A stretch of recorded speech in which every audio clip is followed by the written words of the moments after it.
High বন্ধুরা, সবাই কেমন আছো? আশা করি তোমরা সবাই খুবই ভালো আছো। আর এটা হচ্ছে পুরীর লাস্ট ভিডিও পর্ব 6। আর এখন আমরা চলে এসেছি, যতদূর মনে হয়, নামটা আমি একটু ভুলে গেছি, তবুও মনে হচ্ছে ওমকার মন্দির। এখানে শিবের অনেকগুলো লিঙ্গ তোমরা দেখতে পারবে। আর আমি চা খাচ্ছিলাম বলে ফার্স্টের ভিডিওটা আমার বর করে দিয়েছে, আর এখন আমি ভিডিওটা কন্টিনিউ করছি। আর এখানে দেখো কত বড় বজরংবলীর মন্দির। চলো এবারে আস্তে আস্তে ভেতরে প্রবেশ করা যাক। আর এইদিকে দেখো আরেকটা বড় মহাদেব বসে আছে। আর এখানে মহাদেবের অনেকগুলো নন্দী মহারাজ ঘুরে বেড়াচ্ছে চারদিকে, সেটা তো তোমরা দেখতেই পেলে। আর এই সিংহ দুয়ার দিয়ে এখন আমরা ভেতরে প্রবেশ করলাম। আর তোমরা দেখতে থাকো, মন্দিরটা খুবই সুন্দর।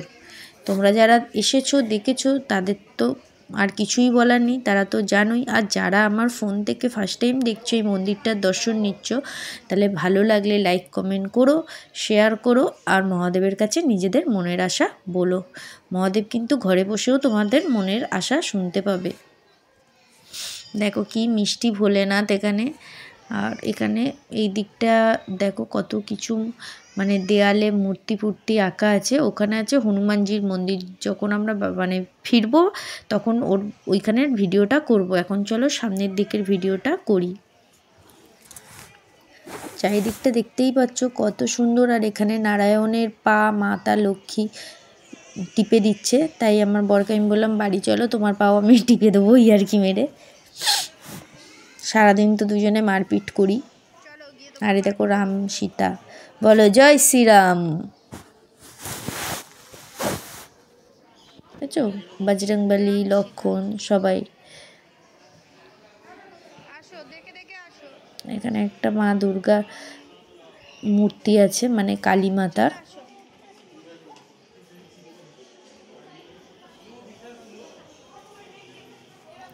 দেখতেই পাচ্ছ কত ভিড়। আর এখানে সবাই মাথা ঠুকছে, নমস্কার করছে। এটা মনে হয় নাগদের কিছু হবে, মা মনসা ঠাকুর বা নাগ দেবতাদের কিছু, সেটাই মনে হয়, যতদূর নাগ দেবতাই হবে। সবাই ওখানে মাথা ঠুকছে। আর এখানে কি সুন্দর প্রসাদ তৈরি হচ্ছে, এই দেখো। এখানে যে দেয়ালে আছে না চণ্ডী, মা চণ্ডী, সেইটা দেখেই ভয় পেয়ে গেছে। বলছে যে রাক্ষস নিজের মাথা কেন নিজে কেটে দিয়ে যায়। বললাম ওটা মা চণ্ডী, ওটা রাক্ষস নয়। মায়ের যে দুটো চেলা, তাদের পেটে মানে খিদে পেয়েছিল, তাদের পেট ভরাবার জন্য নিজের গলা কেটে তাদের রক্ত খাইয়েছে। সেই গল্পটাই ইবুকে করছিলাম। আমি যেটুকু জানি সেটুকুই আমার মেয়েকে বললাম। তোমরা যারা যারা জানো মা চণ্ডীর গল্প, প্লিজ কমেন্ট করে জানিও তো। দেখো চারিদিকটা খুব সুন্দর, দেখতে পাচ্ছ তোমরা আশা করি। আর এখানে রাধাকৃষ্ণের যুগল মূর্তি দোলনা চড়ছে, বেশ এইটা দেখতে কিন্তু খুবই ভালো লাগছে।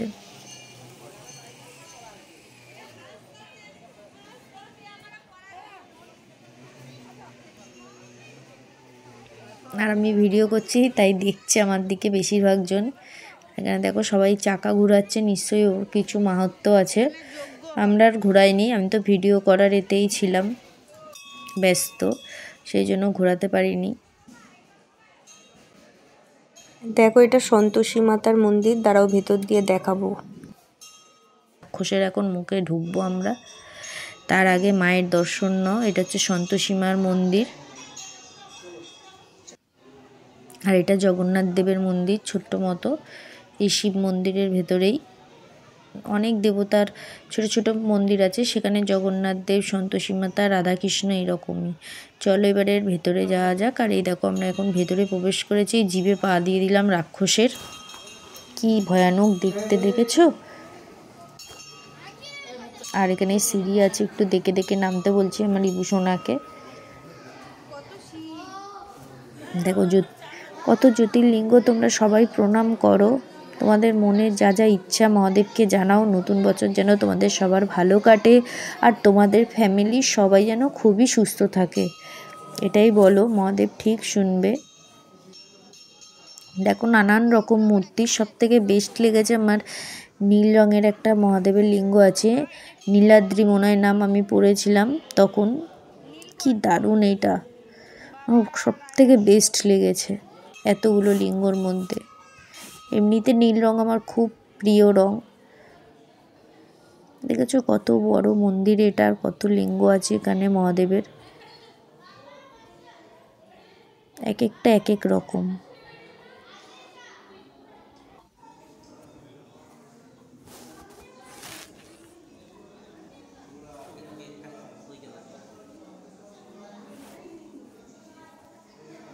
আর এই দেখো রাধাকৃষ্ণ এখন দোল দোল খাচ্ছে, পূজারীজি এখানে এসে দোল দোল দিচ্ছে। যাওয়ার সময় কিন্তু মানে পূজারীজি ছিল না, সবাই এমনি সেলফি নিচ্ছিল, ফটো নিচ্ছিল। যাক আমাদের ভাগ্যে ছিল বলে দেখতে পেয়েছি। আর বলেছিলাম না যখন ফিরবো তখন ওই লাস্টের মানে ওই দিকের মন্দিরটা যাব, বজরংবলীর মন্দির, সেখানেই এসেছি, তোমাদের দর্শন করিয়ে দিলাম। আর এইখানেও একটা মন্দির, কি মন্দির ঠিক আমার জানা নেই, এটা তো বজরংবলীর মন্দির, তোমাদের আগেই বললাম। চলো মন্দির থেকে তো লজে চলে গেলাম, দুপুরে খাওয়া দাওয়াও হয়ে গেছে, এখন ঠিক সন্ধে সন্ধে হয়ে এসেছে। লাস্টবারের মতো বিচে গেলাম, কেন পরের দিন ভোরবেলায় সকালেই বেরিয়ে যাব। আর লাস্টবারের মতো ভাবলাম চলো একটু ঘুরে আসি। আর আরেকটা জিনিস করার ইচ্ছা আছে বিচে গিয়ে, সেটাও করব, সেই জন্যই বেরোলাম। তা কি করব শেষ পর্যন্ত তোমরা দেখতে থাকো, দেখলেই বুঝতে পারবে।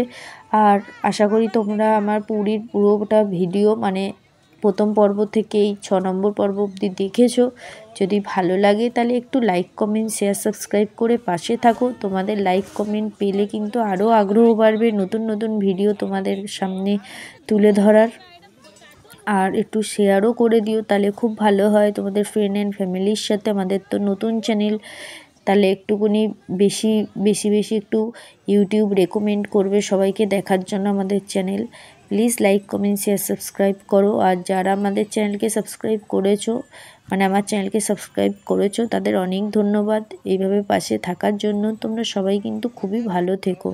আর আমার খুবই ইচ্ছে ছিল উটের পিঠে চড়ার, যাই হোক তা আজকে সে আশাটা পূর্ণ হলো। উঠবো চড়বো এবারে।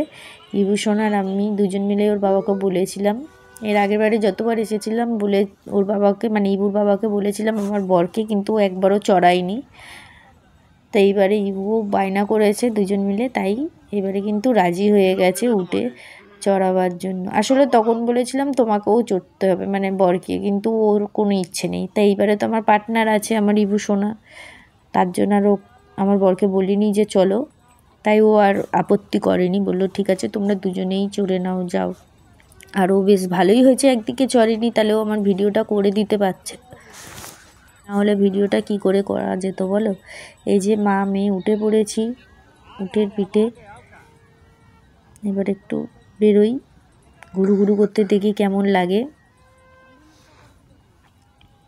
ফার্স্টে যখন আমি চড়ছিলাম উটের পিঠে উঠে খুবই ভয় লাগছিল, কারণ একবার এদিকে হেলে যাচ্ছি একবার ওদিকে হেলে যাচ্ছি, এরকম হচ্ছে। ভাবলাম যদি এখান থেকে পড়ি ব্যাস যাবে এত উপর থেকে। আর কি গন্ধ উটের গায়ে, বাবারে বাবা বমি চলে আসছিল, মানে সাংঘাতিক গন্ধ উটের পিঠে। আর এইবার আমরা নামবো, হয়ে গেছে এক পাক ঘোরা, ছোটোদের 50 টাকা আর বড়োদের 100 টাকা, মানে একটুকুনি চড়া এখান থেকে এইটুকু এরকম। এখানে দেখো একজন কি সুন্দর মহাদেবের বালি দিয়ে মানে কি বলবো মূর্তি টাইপের বানাচ্ছে, খুব সুন্দর লাগছে কিন্তু দেখতে। এর আগের বারেও দেখেছি অনেকে এরকম বানায়, আর আমাদের দ্বারা একটা ঘরও হয় না, আর এনারা কত সুন্দর বানায় দেখো। আর শেষবারের মতো তোমরা সমুদ্রের ঢেউটাও দেখে নাও আমার চ্যানেলে। আবার কবে আসতে পারবো জানি না, জগন্নাথ দেব কবে টানবে। আর কি সুন্দর লাগছে দেখো সমুদ্রের ঢেউগুলো। আর এখনও প্রচুর ভিড়, এই সময় তো খুবই ভিড় হয় যা যা দেখলাম আমরা। আর সন্ধে হয়ে এসছে বলে আকাশটাও কি সুন্দর লাগছে। চলো এবার আস্তে আস্তে রুমে ফেরা যাক। আর দেখো আমরা এখন পৌঁছে গেছি, আর ওই গন্ধরাজ রেস্টুরেন্টে এসে কফিও খেয়ে নিলাম, তারপরে আবার উপরে গিয়ে প্যাকিং করে চলে এসেছি ডিনার করতে। আর এখানে রুটি আর মাটন দিয়ে আজকে ডিনারটা শেষ করব। আর এই গন্ধরাজ রেস্টুরেন্টে লাস্ট খাওয়া, এখানের কিন্তু খাওয়া দাওয়াটা খুবই ভালো ছিল, শুধু ব্রেকফাস্টটা বাদ দিয়ে। যাই হোক আমার পুরো ভিডিও তোমাদের কেমন লাগলো প্লিজ কমেন্ট করে জানিও। সবাই কিন্তু খুব ভালো থাকবে আর সুস্থ থাকবে। টাটা সবাই।